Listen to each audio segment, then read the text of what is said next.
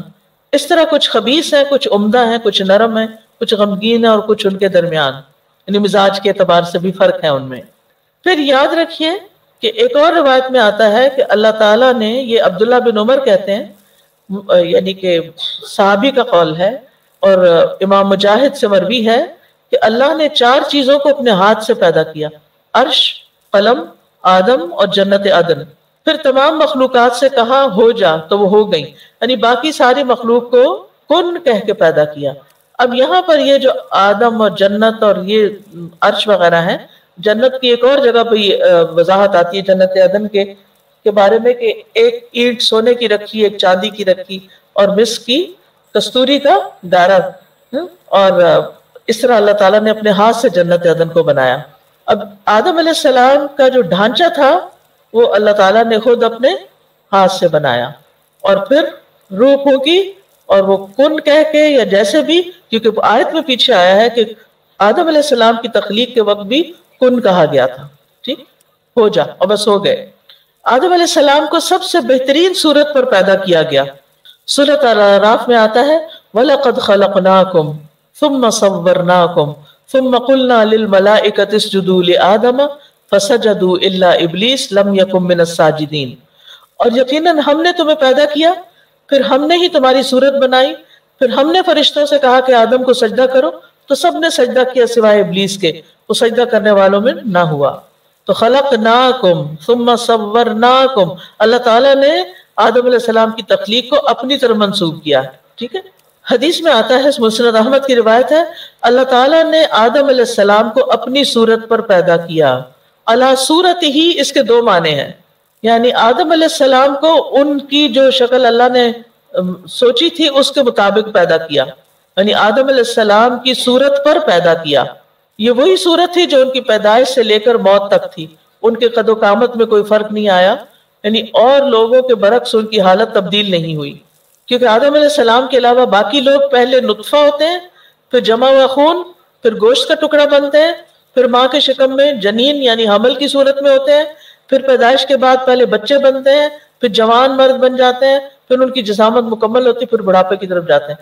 آدم علیہ السلام جیسے بنے تھے ڈے 1 پہ، وہ بچے نہیں تھے، بچے کی شکل میں نہیں پیدا کیا بلکہ جوان مرد کی شکل میں پیدا کیا، اور وہ موت تک ایسے ہی رہے. دوسرا یہ بھی کہا گیا ہے کہ صورت ہی کی ضمیر اللہ تعالیٰ کی طرف لوٹتی ہے، اور اس میں جمہور اہل سنت کا یہ قول ہے کہ اللہ تعالیٰ نے آدم علیہ السلام کو اپنی صورت پہ پیدا کیا. اب صورت کا مطلب اللہ تعالیٰ جیسے نہیں پیدا کیا، سمجھ آئیے، لیسا کمثلہ شیء، یعنی آدم اللہ تعالیٰ کی طرح نہیں تھے، بلکہ اس کی شرح وہ یہ بیان کرتے ہیں کہ اللہ سننے والا، دیکھنے والا، کلام کرنے والا ہے، تو یعنی جو جیسے اس کی شان کے لائق ہے. تو اس کا مطلب یہ ہے کہ انسان کے اندر بھی اللہ نے سماعت رکھی، بصارت رکھی، لیکن وہ اللہ کی طرح نہیں ہے، یعنی اللہ تعالیٰ نے انسان کو بھی کچھ ایسی کوالٹیز دی. ٹھیک ہے، اس کا یہ مطلب نہیں کہ انسان کا چہرہ اللہ تعالیٰ کے چہرے کی طرح ہے، یہ انسان کی سماعت اللہ کی طرح، ایسا نہیں ہے اس کا معنی. پھر یہ کہ آدم علیہ السلام کا قد بہت لمبا تھا. کتنا تھا؟ 60 گز. یس، قیامت کے دن جب لوگ جنت میں داخل ہوں گے تو وہاں ان سب کا قد بھی اتنا ہو جائے گا. حدیث میں آتا ہے، صحیح بخاری کی حدیث ہے، جو کوئی بھی جنت میں داخل ہوگا وہ آدم علیہ السلام کی شکل اور قامت پر ہوگا. آدم علیہ السلام کے بعد انسانوں میں اب تک قد چھوٹے ہوتے رہے ہیں. آدم علیہ السلام کو جمعے کے دن پیدا کیا گیا، دیگر مخلوقات کو جمعہ کے دن عصر کے بعد پیدا کیا گیا. اب آپ دیکھیے کہ آدم علیہ السلام کو باقی ساری مخلوقات کے بعد پیدا کیا گیا، زمین، آسمان، جن، فرشتے سب کچھ پیدا ہو چکے تھے سب سے آخر میں. تو گویا پہلے ان کا گھر تیار کیا گیا، پھر ان کو لایا گیا. اور یہ تخلیق کائنات کا نچوڑ ہے، اور سب سے بہترین چیز ہے. انسان عقل، شکل، سماعت، بصارت، ہر اعتبار سے باقی تمام مخلوقات پر فضیلت رکھتا ہے، اور یہی اس کو عزت بخشی گئی ہے. اور یہ بھی کہا جاتا ہے کہ باقی مخلوقات انسان کے لیے بنی ہے، ٹھیک ہے، انسان کی خدمت کے لیے. تو سب سے آخر میں کیوں بنایا؟ اس کی حکمت یہ بتائی جاتی ہے کہ ساری چیزیں بنانے کے بعد سب سے بہترین چیز بنائی گئی تاکہ ان سب سے کمپیئر کیا جائے کہ کوئی بھی ان جیسا نہیں ہے، وہ سب سے بہترین ہے.